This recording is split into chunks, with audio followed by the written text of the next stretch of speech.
Last week, a bloke that looks a lot like me, but had a beard and was in Spain, did a video on the Renault vans that you could buy at 70% discount, brand new, because they were milk floats.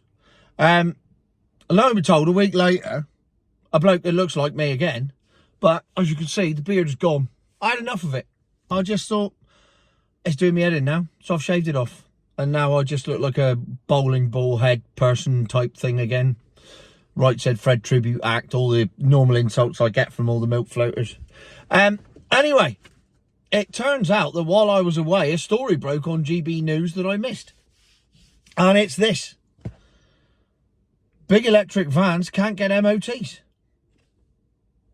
Why is that, you say? Well, as the title of the video says, when is a van not a van? When it has a gross vehicle mass of 4.25 tonnes and is therefore classed as an HGV, which applies to the Mercedes E-Sprinter, the Ford E-Transit and the Renault E-Master, all the long wheelbase versions. They all come in at 4.25 tonne, which means that they're HGVs. Which means A, nobody under 25 could drive them, or not even that, I think it might be 30 now, whenever they changed the law so that people had to pass extra tests. So if you're under 30, you're screwed. And if you are able to get one of these vans and drive it, you're going to need to MOT it every year. From new, none of this 3-year grace period, that doesn't exist. So that van's already costing you more to run because you've got to have extra MOTs in it every year on the dot. But here's the problem. You've got to have an HGV test, but you've got to have an HGV test at an MOT centre that does HGVs and is set up for electric ones. Now, you won't be shocked to hear there aren't many of them about. So you're now in a situation where, according to the MD of Speedy Hire, who was foolish enough to go and get a load of these electric vans, I would imagine told by his board of directors that they'd save the planet and what virtue signalers they'd look, and oh yes, this is definitely the future. Think of the money we'll save. He's now having to pull them off the road because, in his words, it is almost impossible to get MOT slots, to get them MOT'd and keep them on the road because the infrastructure just ain't there. But here's the issue. I was driving across the top of England on my way to Scotland in a long wheelbase Sprinter I must have been in the summer last year, while I still had a licence, as you were all sat there going, oh, you could drive back then, Tom. Yeah. April the 25th. It's not long. I'll actually be able to sit in a car with keys in it. Imagine that. But while I was driving along, this video's on YouTube, you can go back through and find it. I said, what's going to happen to all the vans on the road? Because I was passing van after van after van.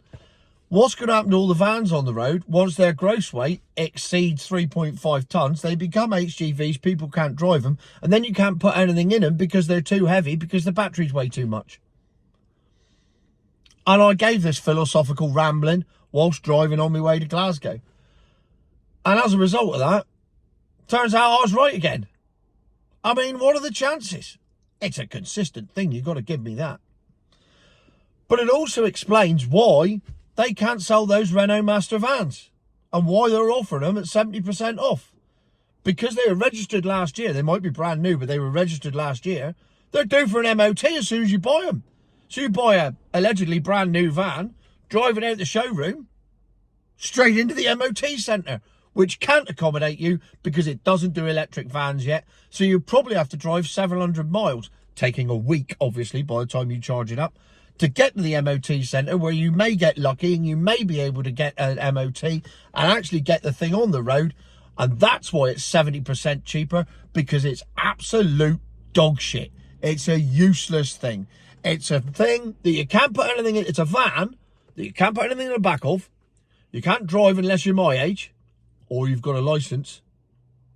I mean, I am old, but I don't have a licence at the moment. When it does come back, I will be able to drive it. Enough of that. So you can't drive it unless you're old. You can't put anything in it because it's too heavy to start off with. You can't MOT it because it's an HGV, and you can't get it MOT'd anywhere because none of the MOT centres are set up to deal with electric vans. And you wonder why I come out with the phrase future my horse? It's there. It's in black and white. We ain't ready. And we never will be ready because those vans are never ever going to be the future. They're always going to be the past. Because long wheelbase vans are designed to do high miles with long, big weights on board. That's their purpose in life. Unless you're a carpet fitter. That's their purpose in life. That's what they are born to do.